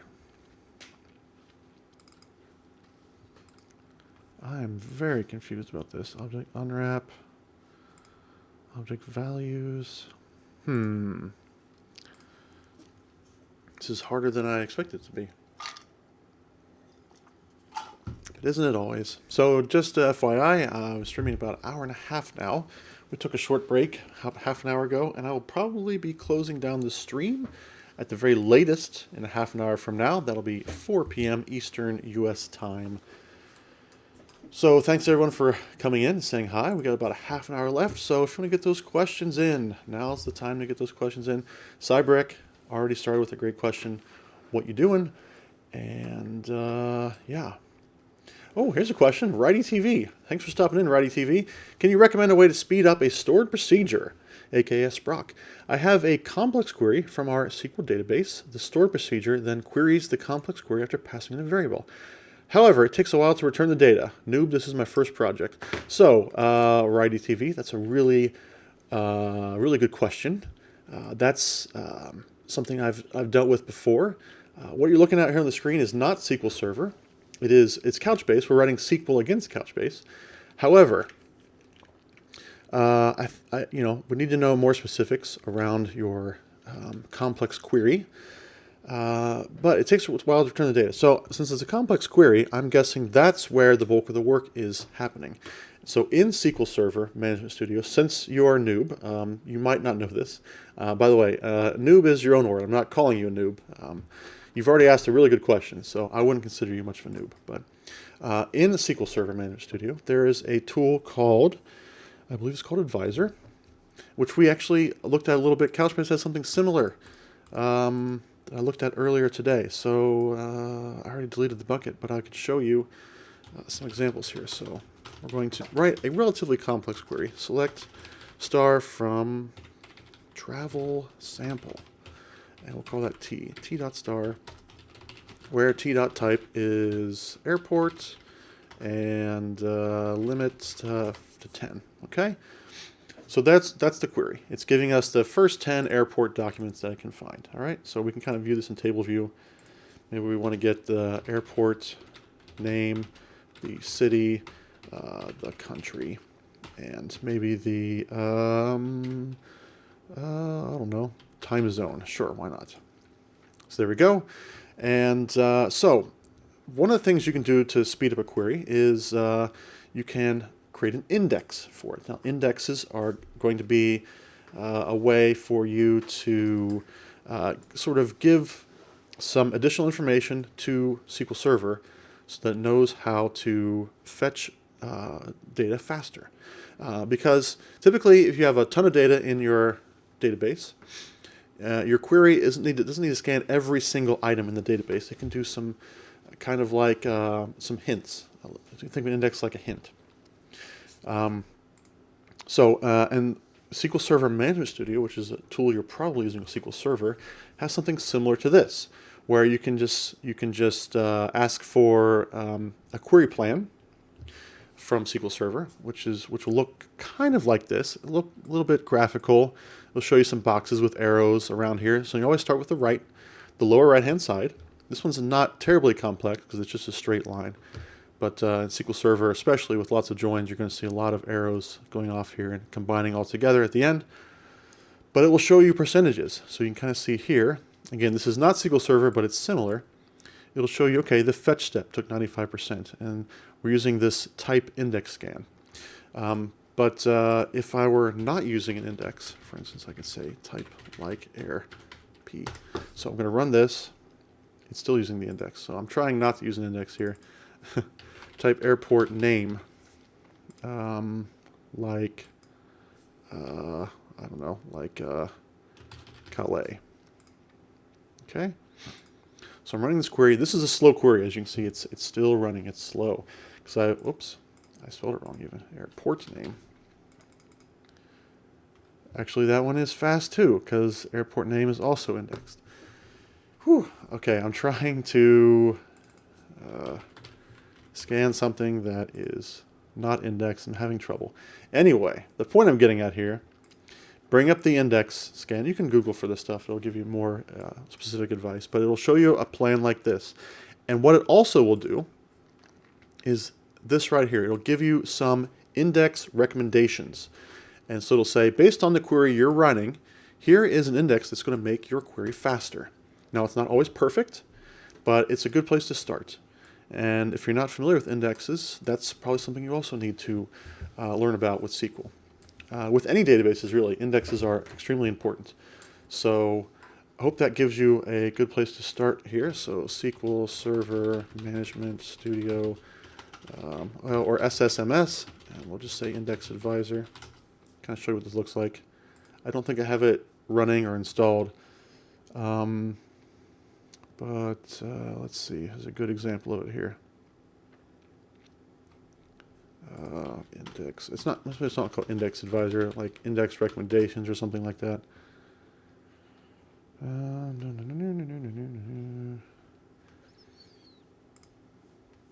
I'm not coming up with a great screenshot here to show you. Sorry about that.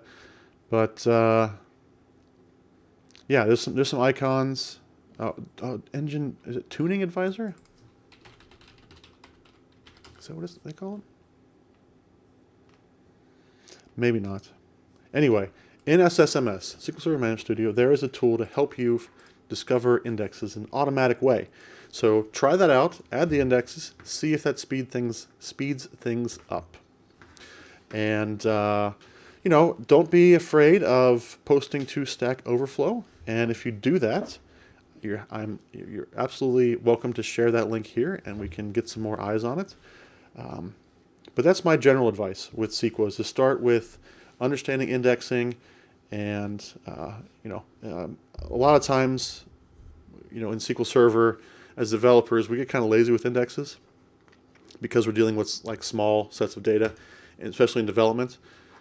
But you know, indexes are important, especially when you get production. You have large sets of data, and you're going to, you know, quickly find that a table scan is not your friend. So if any of that stuff doesn't make sense to you, please, follow-up questions. So I've thrown a lot of stuff out there: index scan, table scan, query advisor, SSMS, all that stuff. Anything is not clear, please, follow-up question. Because as I say in this channel every time, the only stupid question is the one you do not ask. So If you're afraid it sounds like a stupid question or a noob question, there's no such thing in this channel. All right? So ask away. I have a lot of, I work with Couchbase primarily right now, but I have a lot of SQL Server experience, a lot of SQL experience, which is one of the things I like about Couchbase, actually, is that I can take my SQL experience and apply it to a NoSQL database. And so, Righty, I will just give you the quick Couchbase sales pitch, is that if your SQL database is getting really, really huge and can't handle the scale, which happens sometimes, then you might want to look at something like Couchbase, which is a NoSQL database, but so it scales out very largely, very hugely.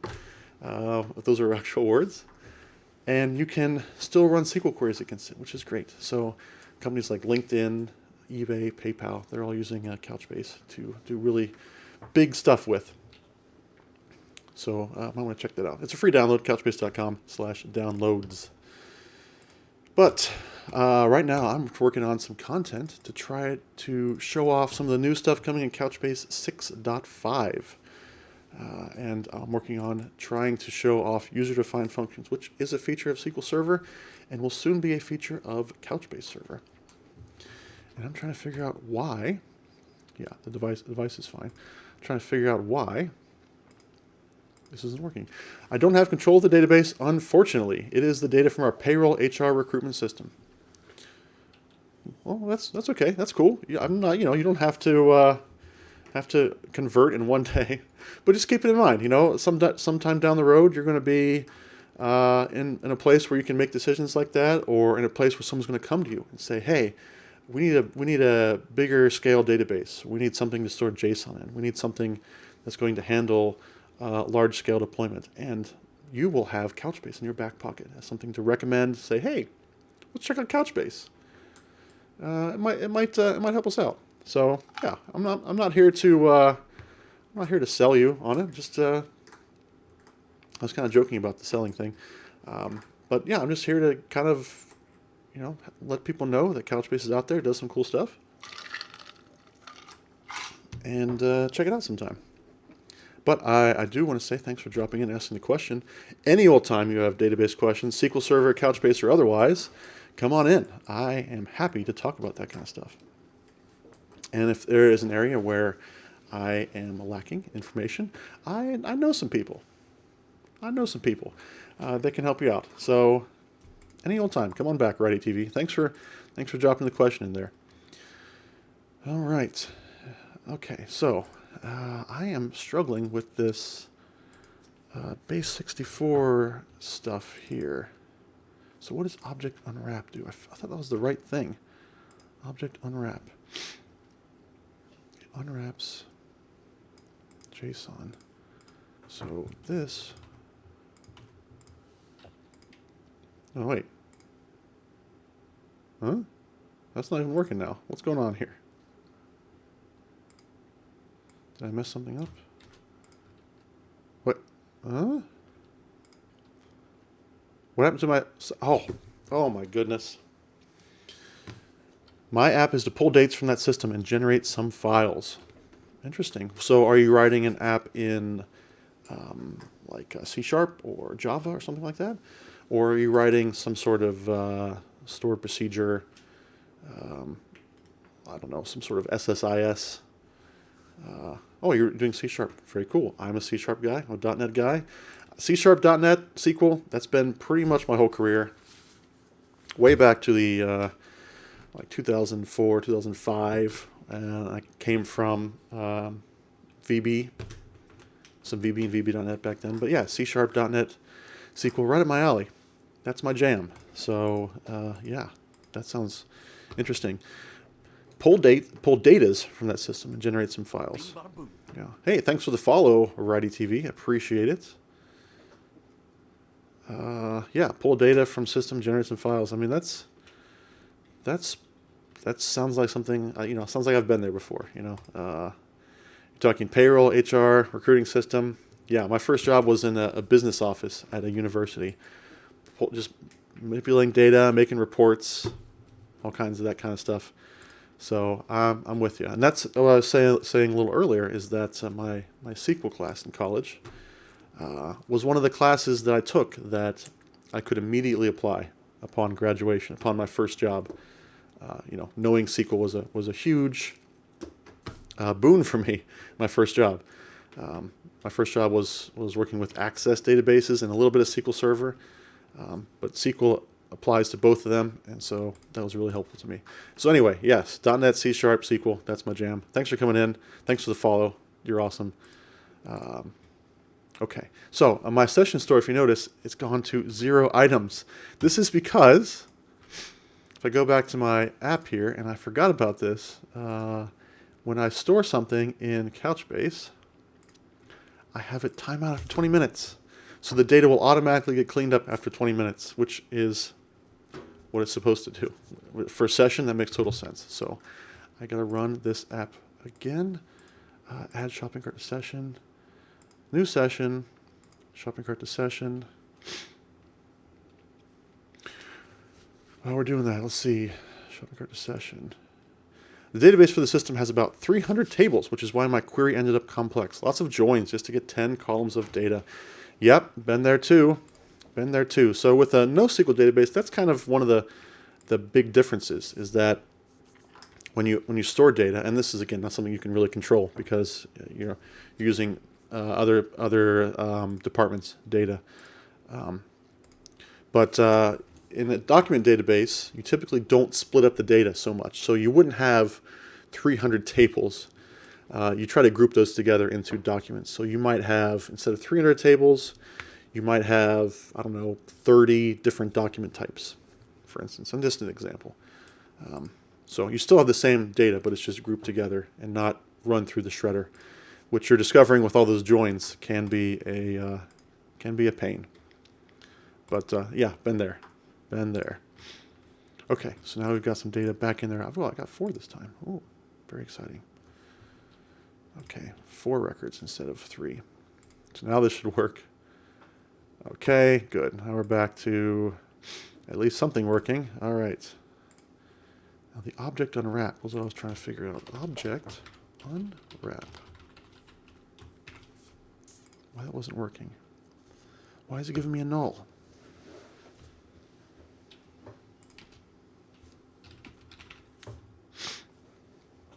I don't want a null. What?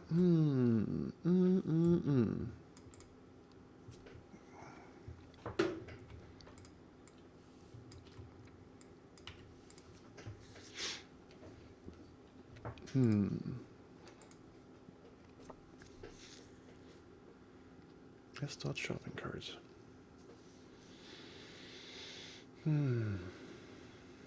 What if I did select value like that? That's what I want right there. Yes. Yes. Okay. Good. Okay, so I'm going to... So this is probably going to give me an error message. I'm curious to see what that is, though. Function already exists. Yep. Makes sense. So back over to my notes. Post this here. And I'm going to drop function shopping carts. Okay. Wish I could drop this fly. My goodness. Okay, so I dropped the old function, creating a new one here. Execute. You know what? I still like the caps. I still like to write my SQL in caps. So let's go back here and do this. Just how I came up with the whole college thing again. All right, and let's go back to over here. No. Yes, no. No, wrong place. Here. Let's back up a little bit. Got a lot of learning going on at the minutes. Learning C# and SQL to help create some automation in the office. Then learning HTML, CSS, JavaScript, jQuery, Node, Express as a personal hobby. That is quite a lot to chew on there. Absolutely.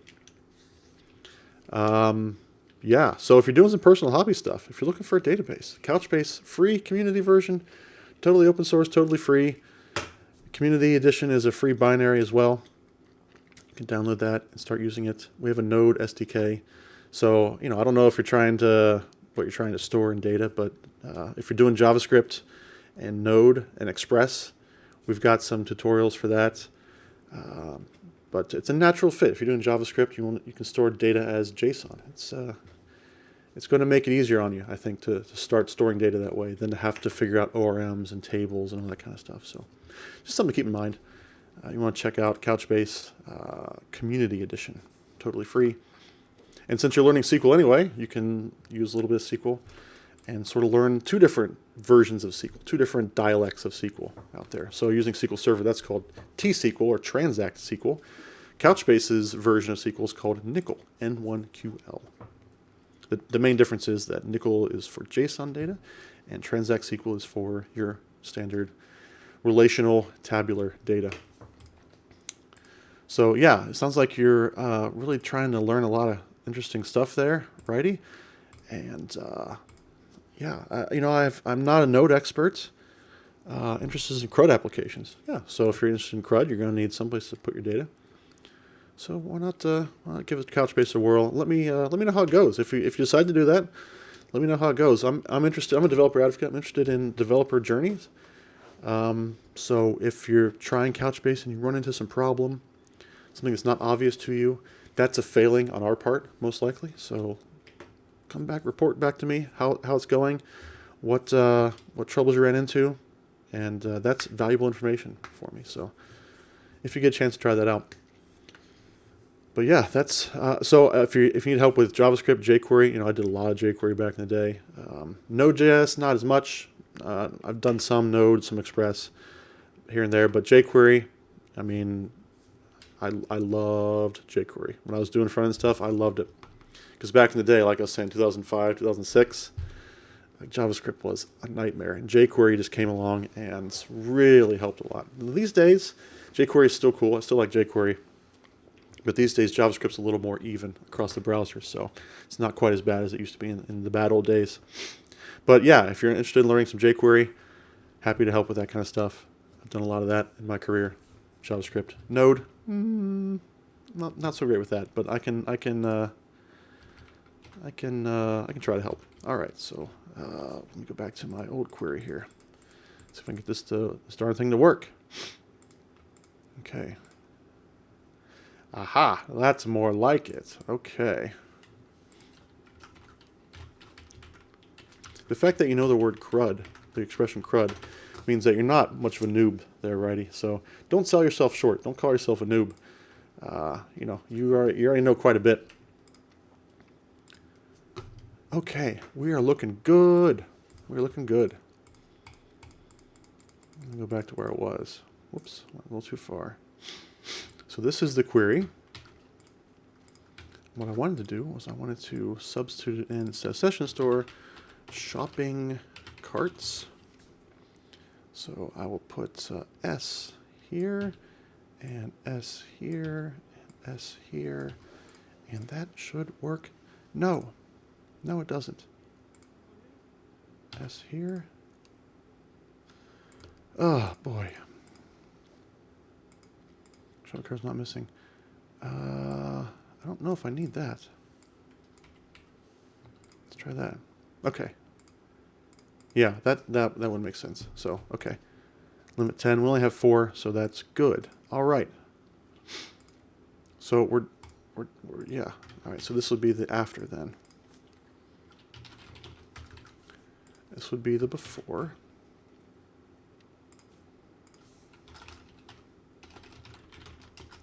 I'm new when it comes to C#.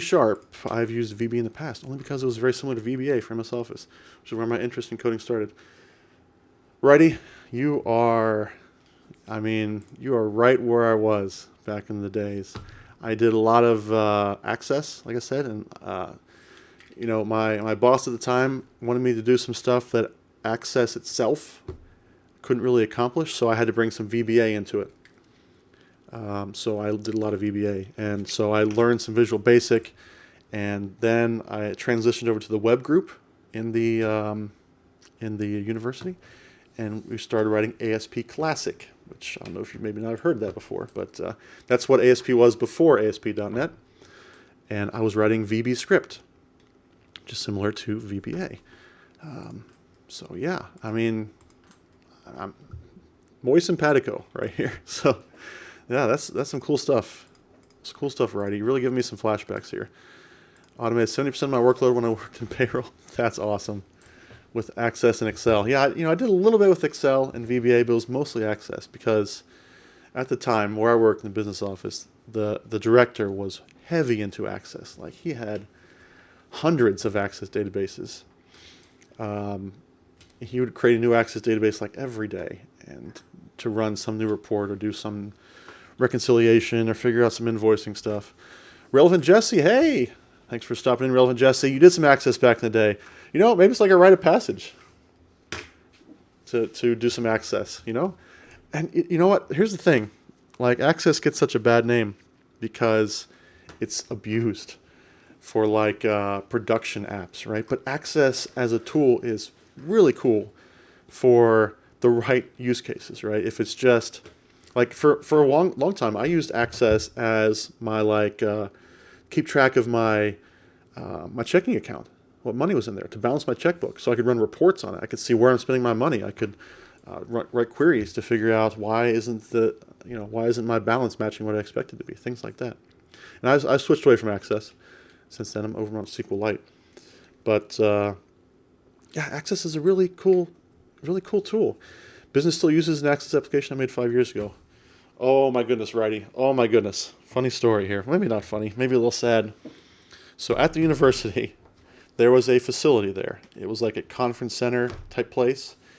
And my boss wanted me to write an app to help this conference center manage their scheduling, their invoicing, and the payments due and all that kind of stuff for the facility. And he said, well, we're just going to do like a proof of concept. We're going to do a prototype. We're going to build it in Access to show them how it should be done. And we're going to show a demo of this to them so that they understand the process and how it should work. Well, I think you know where this is going. That conference center said, oh, hey, well, you already built this. Why don't we just use this? And my boss said, yeah, sure, why not? So I'm sure that's not the case anymore, but for a number of years, this really terrible Access program, which Access is not meant to be a multi-user system, really, but I had somehow hacked together a multi-user system for this with credentials and login and all that kind of stuff, some level of security, was used for years to manage this conference center. So people who were scheduling their weddings or conferences or, class reunions, things like that, all that process would go through this terrible Access application that I wrote. And as far as I know, they never had any problems with it. So, it must have been okay. But I'm sure they eventually replaced it with like a real thing. So I'm sure it's not still there today. But yeah, absolutely. That's the danger in Access. Kind of similar to the danger in like PHP is that it's really easy to get going and really good documentation and lots of capabilities, which means that it can be easily abused by people who are, let's just be nice about this, people who are not developers, not thinking for the long term. They're just trying to solve a problem today, and so they're hacking something together. And I'm not one to dump on PHP because it's a really great language, but absolutely it's one of those languages that can be very easy to get started and very easy to start abusing. So a double-edged sword. But yeah, Access. Oh man, we should do a whole episode about Access. a live stream about Access. All right, so this is it. So I want to do something else different here. I want to say over here where shopping cart is not missing. That should be part of this as well. Oh, I don't want to save that. So I'm going to again drop. Got logged out. We're going to drop function shopping carts. Okay, and let's do this. Create function. Okay, and then let's do this. See that it's there. Our department has a user group for a department, and I use that group in a schema on the SQL database, so only that group can access the data. Yeah, I don't think I did anything like that. I think I had some credentials stored in the database, probably in plain text. I mean, it was an encrypted access database. This was like Access 97 or Access 2000, something like that. This is just so ancient. I don't even remember the details, but I gave it as much security as I could think of at the time. But nothing like a user group, nothing nearly as sophisticated as that. So I'm not surprised that yours made it 5 years and still going, apparently. Unexpected server error. That's not cool. Okay. Interesting. This changes from value to raw. I wonder if raw and value are synonyms. That's interesting. Okay, so here's our before. Okay, looks good. And our after. Well, I didn't build the user group. I used what our department had in the AD. Yeah, that makes sense, right? Yeah, I understand. I didn't do anything with Active Directory back then. So we didn't have that kind of sophistication. So yeah. All right, so that query, I think that one looks better. Let me ask you, since you're all on the channel here, let me get some syntax highlighting on here. Fly, you can give me your opinion too. He's just sort of hanging on my tower over here. All right. So we've got this before query here. And we have to, everything in session store is base 64 encoded. So I have to decode it here, and decode it here. So I need to order it and then select 2 fields, decoding it. That's the before. Here's the after, where I'm saying, okay, I've got this function that does all the encoding in there. It's a user-defined function. And so then I can take away the base 64 decode from the rest of this query.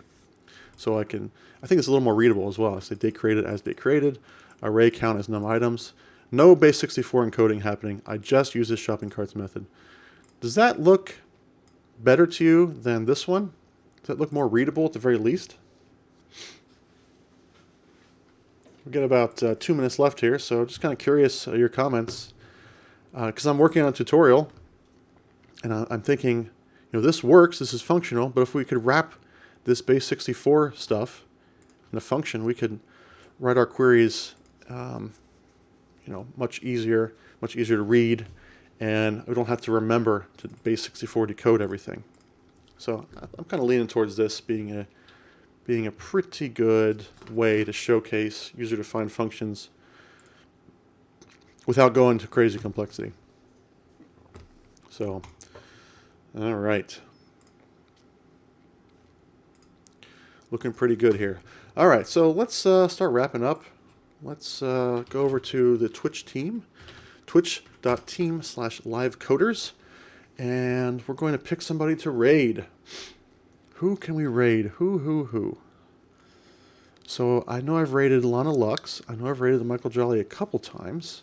I don't think I've raided CLW before, so I think we might go and raid CLW. So the thing with the raid is that you're supposed to use, if you're a subscriber anyway, use the emoji. That's our only emoji we have right now. That's the bada bing, bada boom emoji. We're going to raid CLW. So CLW does some really cool stuff. Who's a nice guy? CLW? Absolutely he is. I just talked to him at KCDC. He does some really cool stuff. Absolutely a positive attitude. And he's doing a combination. He's doing some like back to basic stuff with C#. You might be interested in that, righty? Although it sounds like you already know him. He's also doing some stuff with Twilio, but looks like he's answering Stack Overflow questions, which is a very cool thing to do. Yes, positive attitude is great. We're going to rate him. So if you're a subscriber, hit the emoji there. If not, just, I don't know, say something positive to CLW. We'll head on over there. So I'm going to wrap it up for today.